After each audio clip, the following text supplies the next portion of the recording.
De jeunes adventistes du monde entier se présentent dans les villes lors de la Journée mondiale de la jeunesse. Les dirigeants mondiaux définissent la direction stratégique de l'Église adventiste du 7e jour lors des réunions de printemps au siège de la Conférence générale. Dans la région nord du Pérou, la campagne Hope débouche sur le baptême de plus de 5000 personnes. ADRA Australie inaugure un centre d'excellence en agriculture au Zimbabwe. Le centre Helping Hand en Croatie reflète la mission du Christ à travers une assistance médicale gratuite. Découvrez ces nouvelles et bien d'autres qui ont façonné l'année 2024 dans la rétrospective d'ANN.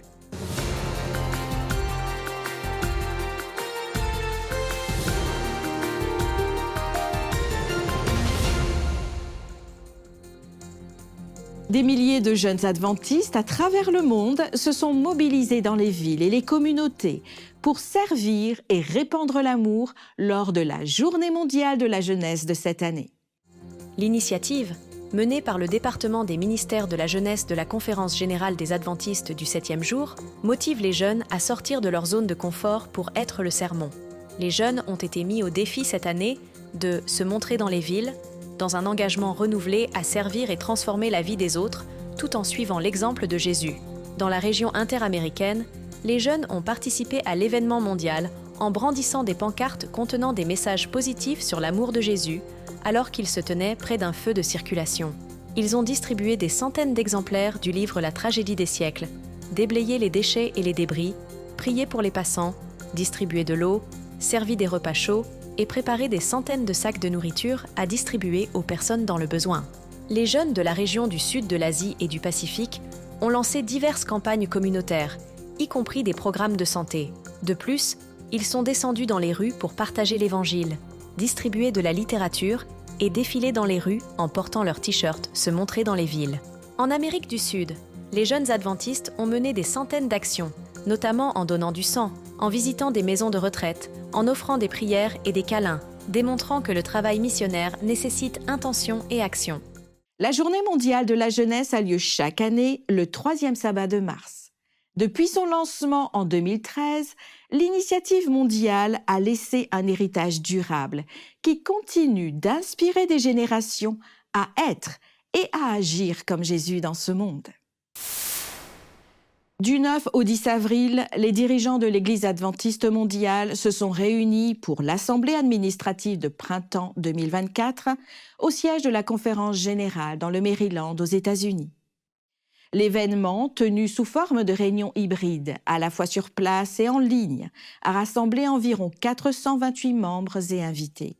L'événement de 2 jours est la 3e plus grande réunion administrative organisée pour les dirigeants adventistes mondiaux, après les sessions quinquennales de la Conférence générale et le Conseil annuel. Paul H. Douglas, trésorier de la Conférence générale, a présenté le rapport du Trésor le premier jour de la réunion avec de bonnes nouvelles. J'ai le plaisir d'annoncer que la situation financière de la Conférence générale au 31 décembre 2023 est solide. Cher pasteur, je pensais obtenir un meilleur amen que ça, alors je vais répéter. Douglas a expliqué qu'un signe très positif est que le GC a terminé l'année financière avec environ 310 millions de dollars d'actifs nets, dont 92% étaient en espèces et investissements. Cela vient de Dieu et de lui seul. Il nous a été rappelé une fois de plus que même dans des périodes de turbulence, Dieu continue de protéger et de pourvoir à son Église. Il est aux commandes et nous donnera ce dont nous avons besoin pour accomplir ce qu'il nous demande. Il a souligné qu'en 2023, la CG a reçu environ 13 millions de dollars de plus en dîmes que le montant budgété. Les offrandes se sont également rétablies depuis la pandémie de COVID-19. Si on regarde les offrandes, 2020 a été la seule année pour laquelle nous n'avons pas reçu le montant des offrandes attendues dans le budget. Depuis cette année, il y a eu une reprise continue des offrandes. En 2023 et 2022, nous avons dépassé le budget, respectivement de 23 millions et 10 millions. Douglas a également parlé du fonds d'impact missionnaire qui a été lancé en 2021. Il a annoncé qu'il sera désormais complété par un deuxième fonds pour soutenir les efforts évangéliques à l'échelle mondiale. Les principales initiatives du fonds d'impact missionnaire 2 comprennent l'impact de l'évangélisation de la division de l'Afrique de l'Est centrale en 2025 et la Pentecôte 2025 dans la division de l'Amérique du Nord. Douglas a conclu le rapport par un appel. Je cite Glenn Townend, président de la division du Pacifique Sud. Lorsque vous vous concentrez sur la mission, de bonnes choses se produiront. Lorsque vous vous concentrez sur la mission, de bonnes choses se produiront. Voici ce que je vous déclare. Nous avons le message, nous avons notre mission, nous avons les moyens. Finissons la mission pour que Jésus revienne. Les réunions annuelles au siège de l'Église adventiste du 7e jour réaffirment l'appel de Dieu à une mission prophétique et le message rédempteur révélé dans Apocalypse 14, du verset 6 au verset 12. Guidée par le Saint-Esprit, l'Église est conduite à accomplir cette mission et à proclamer ce message. Dans le nord du Pérou, des milliers de centres d'évangélisation étaient autrefois au cœur de la mission de l'Église adventiste de partager la parole de Dieu. Dans toute la région nord, les adventistes ont développé une caravane de l'espoir, mettant en avant des soirées dédiées à l'évangélisation dans le cadre du programme de la Semaine de Pâques, appelé « La dernière victoire ». Le résultat de ces efforts a été remarquable, avec 5048 personnes acceptant le Christ comme leur sauveur et étant baptisées. Daniel Montalvan, le président local de l'Église adventiste du 7e jour, a exprimé sa gratitude à Dieu pour les triomphes significatifs réalisés pendant la semaine. L'évangéliste international Alejandro Bullón a fait partie de l'événement. Il a visité plusieurs villes de la région et a prononcé des sermons percutants dans des stades et des colisées. Plus de 70 000 personnes ont été touchées par le message du salut. Lorsque le Christ viendra sur cette terre, il ne trouvera que des brebis et des boucs, sauvés ou perdus. Il n'y a pas de demi-perdu ou de plus ou moins sauvé. Soit vous dites oui à Jésus, vous lui ouvrez votre cœur, vous lui donnez votre vie, soit vous la lui donnez en partie, et vous êtes perdu. L'indécision vous perdra. C'est pourquoi la Bible ne cesse de proclamer « Aujourd'hui est le jour de la bonne nouvelle, le jour du salut ».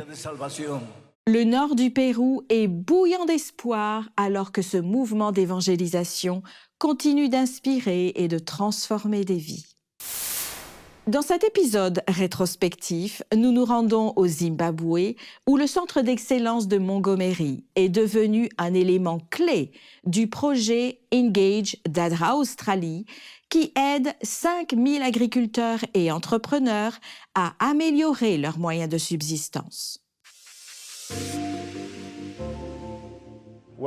Bienvenue au centre d'excellence ici à Montgomery, dans le district d'Nkuza. Je m'appelle Léo Maposa et je m'occupe de l'agronomie dans cette région. Cet endroit montre aux agriculteurs locaux comment cultiver selon les normes internationales différentes cultures destinées à l'exportation. Nous sommes un centre de démonstration pour les agriculteurs de la région du district de Mugoza et aussi un prototype dans l'utilisation de l'eau afin qu'ils apprennent à reproduire la méthode que nous utilisons pour nos cultures. Nous avons une installation appelée le centre d'agrégation. C'est une chaîne de froid où les petits agriculteurs apportent leurs produits, les passent par l'emballage et ensuite nous les envoyons sur le marché. Nous avons 2 chambres froides, l'une est une unité de réception et l'autre une unité d'expédition. Nous conservons les produits qui viennent des agriculteurs dans ces chambres. Puis ils passent par un processus que nous suivons lorsque le produit est apporté du champ. Ensuite, nous amenons ces produits dans un hangar de conditionnement. C'est là que nous faisons tout le tri et l'emballage. Ensuite, ils sont emmenés à la chambre froide d'expédition.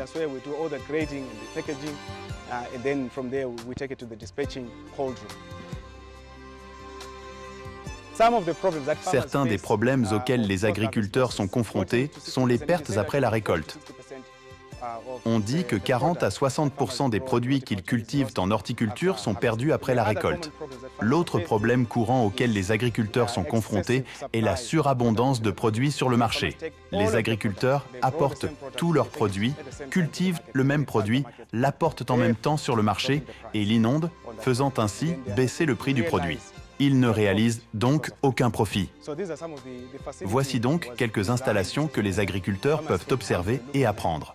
Apprendre les bonnes pratiques agronomiques, les systèmes de gestion des pestes et des nuisances, les systèmes de culture à mettre en œuvre dans leurs propres unités de production. Cette installation est ouverte aux agriculteurs. Nous sommes principalement ouverts à notre district et au-delà pour servir les petits exploitants. Ils peuvent venir ici pour des formations qui seront mises en place, que ce soit sur les marchés, sur un produit sélectionné qui peut être cultivé, sur les lignes de produits, ou simplement sur de bonnes pratiques agricoles, ou encore la manipulation après la récolte. Le centre d'excellence est là. Nous sommes là aussi pour former les agriculteurs à tant de choses différentes qu'ils peuvent appliquer chez eux et pour qu'ils soient en mesure de pratiquer, de reproduire et de comprendre leur propre production agricole. Nous allons donc former les agriculteurs au marché local, au marché d'exportation, en leur donnant une compréhension sommaire des gammes de produits adaptés à ces marchés. Le deuxième domaine dans lequel nous formerons les agriculteurs est celui des systèmes de gestion intégrée des pestes et des nuisances, ainsi que des systèmes de culture et de manipulation post-récolte. Ce sont quelques-uns des aspects de nos formations.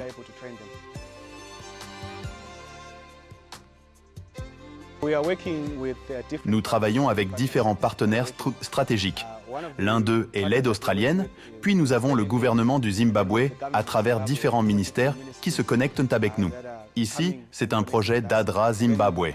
Il y a aussi d'autres acteurs sur le terrain, tels que Apex, Agritex, Zerfu, et une liste d'autres acteurs, dont des dirigeants communautaires du district de Mbosa. Nous travaillons avec toutes ces équipes sur ce site. Ce projet est incroyable car nous pouvons travailler avec n'importe quel agriculteur, que nous ayons commencé avec lui il y a seulement un jour ou qu'il soit dans le métier depuis très longtemps. Nous sommes capables de les intégrer tous, de les équiper, de travailler ensemble, de produire selon les meilleurs critères.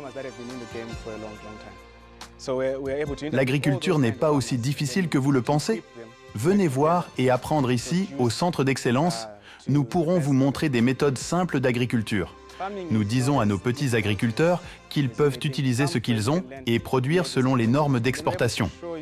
Il est même possible d'obtenir un rendement plus élevé à partir d'un plus petit terrain. Nous pouvons penser à nos agriculteurs qui ont de petites terres entre 0 et un demi-hectare, d'un demi-hectare ou de 5 hectares, selon l'endroit où vous êtes. Nous pouvons venir et vous enseigner l'agriculture. Vous montrer comment utiliser les ressources que vous avez au coût le plus bas possible et produire selon les normes internationales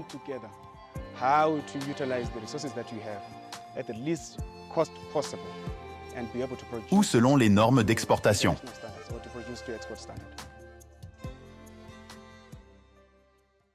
L'accent mis par ADRA sur un impact durable est évident ici. Le Centre d'Excellence donne aux agriculteurs les outils pour un changement réel et durable dans leur communauté. Le ministère en espagnol de « Il est écrit » a marqué 30 ans de ministère en 2024. Escrito Está est actuellement le programme de télévision en espagnol le plus diffusé de l'Église adventiste du 7e jour. Initialement axé sur la population latino-américaine, en Amérique du Nord, Escrito Está, ou Il est écrit, s'est rapidement étendu à l'échelle mondiale et a maintenant une présence importante sur les chaînes de télévision nationales de plusieurs pays d'Amérique latine. Le conférencier actuel et directeur Robert Costa a souligné la portée étendue du ministère, déclarant que les médias n'ont pas de limites et que l'Évangile n'a pas de barrières, et notant qu'il est écrit, en espagnol, compte des téléspectateurs dans 142 pays. Chaque année, Escrito Está produit 72 programmes de 30 minutes et 365 méditations quotidiennes. Ces programmes sont diffusés dans le monde entier à la télévision, sur YouTube et sur d'autres chaînes de réseaux sociaux. En conséquence, 1100 nouveaux abonnés en moyenne rejoignent la chaîne YouTube d'Escrito Está chaque mois. En réfléchissant sur le 30e anniversaire, Costa a déclaré « 30 ans est un véritable miracle, mais les plus grands miracles sont ces cœurs transformés par la puissance du Saint-Esprit. Pendant 30 ans, Dieu a utilisé Escrito Está pour faire partie de sa mission à travers le monde. » Le ministère Escrito Está, qui a filmé son premier programme le 5 avril 1994 avec le docteur Milton Peverini comme animateur, a commencé à être diffusé sur des chaînes câblées aux États-Unis en 1995. Aujourd'hui, ce programme atteint des audiences à l'échelle mondiale grâce à la télévision, à Internet, à l'évangélisation et au travail humanitaire. À Pula, en Croatie, une région fortement sécularisée, l'Église adventiste du 7e jour dans la région transeuropéenne apporte espoir et transformation grâce à une initiative de compassion. Revisitons comment le centre de conseil Helping Hand offre des services de santé gratuits et intégrés, brise les barrières et reflète la mission du Christ de guérir et de servir. Bienvenue à Pulac, en Croatie. Au cœur de cette ville vieille de 3000 ans, il y a un centre d'aide très particulier. Allons-y.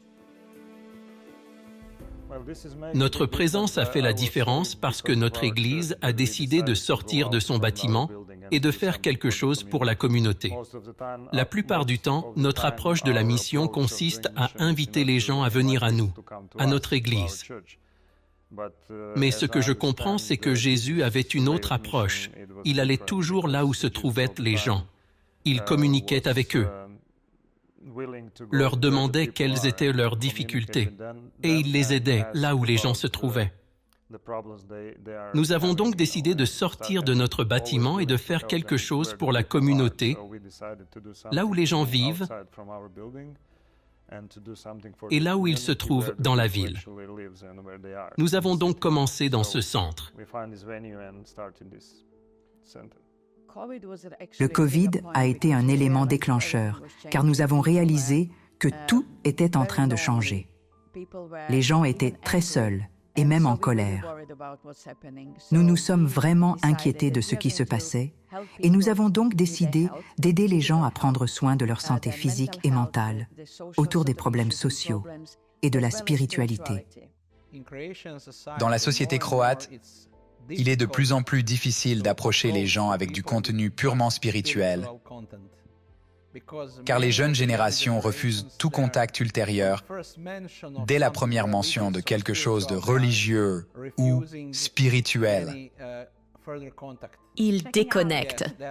Oui, ils passent à autre chose dans la discussion. Vous combinez la santé mentale et la spiritualité dès le début en disant « Et nous sommes chrétiens et nous sommes là pour vous aider. Vous avez un groupe de professionnels. Qui sont-ils? Que faites-vous et les autres au centre ?» Mon parcours est en travail social et en psychologie. J'ai travaillé en tant que travailleur social, puis conférencier pendant de nombreuses années. Ensuite, nous avons un médecin psychiatre et des pasteurs. J'ai eu quelques mères qui venaient ici et qui avaient des problèmes avec leurs filles, qui avaient des problèmes de santé mentale, troubles bipolaires, anxiété et dépression. Une femme a commencé à venir ici, il y a presque un an, parce qu'elle devenait de plus en plus anxieuse après la mort de son père, et à cause d'autres problèmes dans sa relation, elle développait aussi de très mauvais symptômes physiques. Nous l'avons aidée et sa mère a dit qu'elle est devenue une personne différente. La mère et la fille nous remercient sans cesse. Je remercie Dieu de nous avoir donné cette opportunité. La femme dont nous parlions, en fait, ils sont chrétiens et ils savent que nous sommes protestants, mais je n'ai pas proposé de prier avec eux. Mais la maman a demandé... Mon mari était avec moi et elle a demandé ce qu'il faisait. J'ai dit qu'il était un pasteur à la retraite. Et elle lui a demandé de prier. C'était il y a plusieurs mois. Nous prions toujours avec elle à chaque visite. Se souvenir de la prière, du travail à Pula et en Croatie.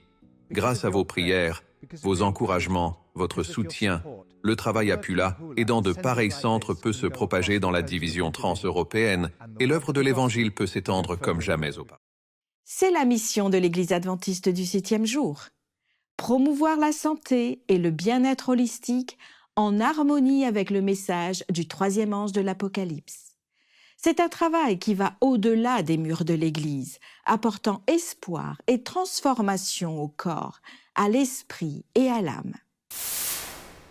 Une équipe de 28 étudiants et 3 enseignants de l'Académie Fountain View au Canada est arrivée à Pucallpa, au Pérou, lors d'un voyage missionnaire pour soutenir Peru Projects, ou les projets du Pérou. Leur mission comprend la construction d'un sanatorium et la participation à diverses activités sociales pour répandre le message du Christ et démontrer l'amour pour son prochain.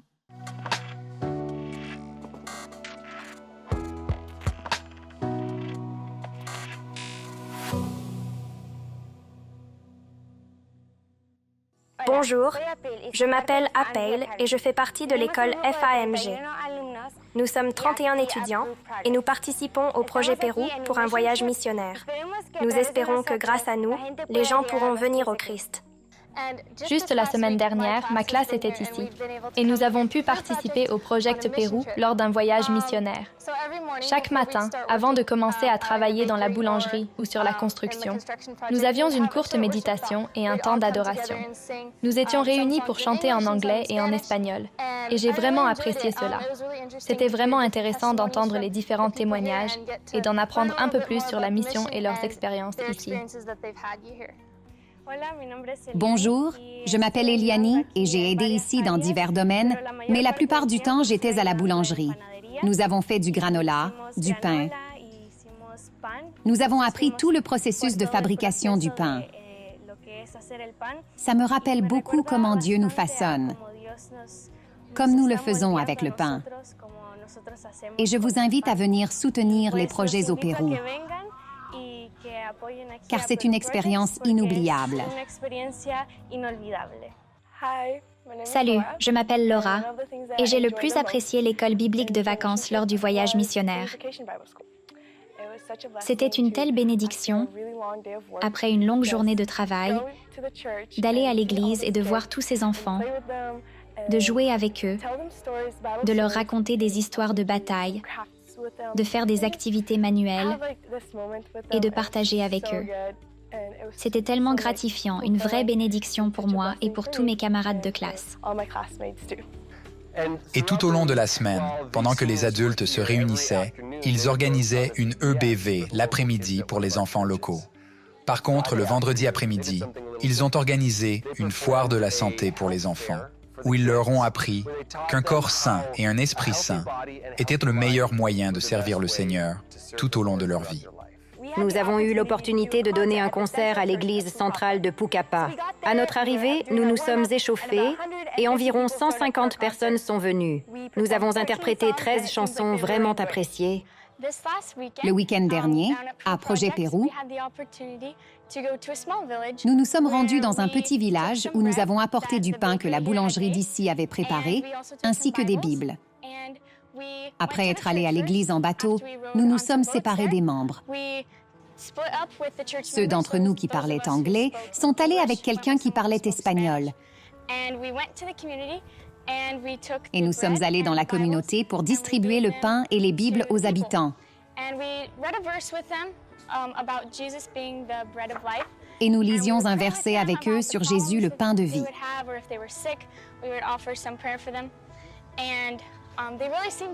Et nous prions avec eux pour leurs problèmes, ou s'ils étaient malades, nous leur offrions une prière.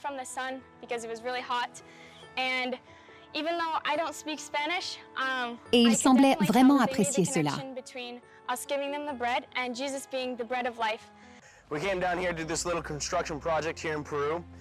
Nous sommes descendus ici sur ce petit chantier de construction ici au Pérou. Nous sommes venus pour édifier une clinique, mais il y avait quelques problèmes. Nous avons eu un peu... Il y avait quelques inondations, donc nous devions emprunter un chemin inondé ou une rivière chaque matin et chaque après-midi pour revenir. C'est fou. Il y a des serpents, il y a toutes sortes de choses là-bas.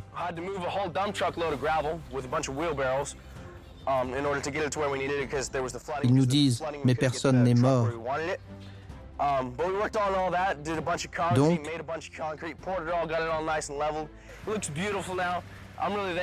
nous avons dû nettoyer tout un tas de choses là-bas.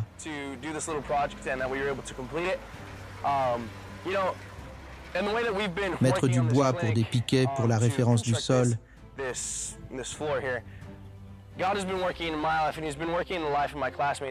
Mettre du stuc sur certains piliers et apporter de la terre pour tout niveler correctement.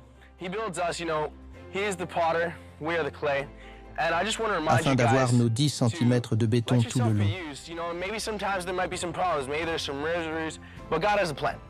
Et puis, nous avons dû déplacer une benne entière de gravier avec des brouettes.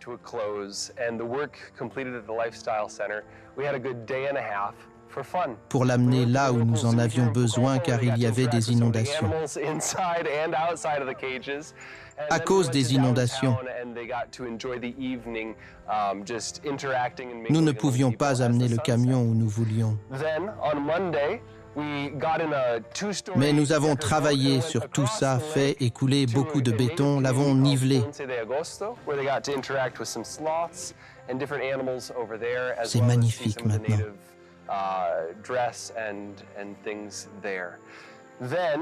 Je suis vraiment reconnaissant que Dieu ait amené ma classe et moi ici pour ce petit projet et que nous ayons pu le terminer. Peru Projects, ou les projets du Pérou, est un ministère de soutien pour l'Église adventiste du 7e jour dans l'Est du Pérou, qui fait partie du réseau mondial des Outpost Centers International. Ainsi s'achève l'épisode de cette semaine d'ANN. Rejoignez-nous la semaine prochaine pour plus de nouvelles du siège de l'Église adventiste du 7e jour. Saviez-vous que l'Église adventiste a une chaîne YouTube où vous pouvez regarder d'autres vidéos incroyables? Il vous suffit d'aller sur YouTube et de chercher Église adventiste. Assurez-vous de cliquer sur le bouton s'abonner pour ne jamais manquer une nouvelle vidéo. Et partagez un commentaire ou un sujet de prière, car nous prions pour vous. Et avant de vous dire au revoir, voici une bonne nouvelle tirée de Romains 15 au verset 13. Le texte dit « Que le Dieu de l'espérance vous remplisse de toute joie et de toute paix dans la foi, pour que vous abondiez en espérance par la puissance du Saint-Esprit. » N'oubliez pas, vous pouvez toujours visiter adventiste.news pour des nouvelles et des vidéos quotidiennes. À la semaine prochaine pour d'autres nouvelles de foi, d'amour et d'espoir. Que Dieu vous bénisse.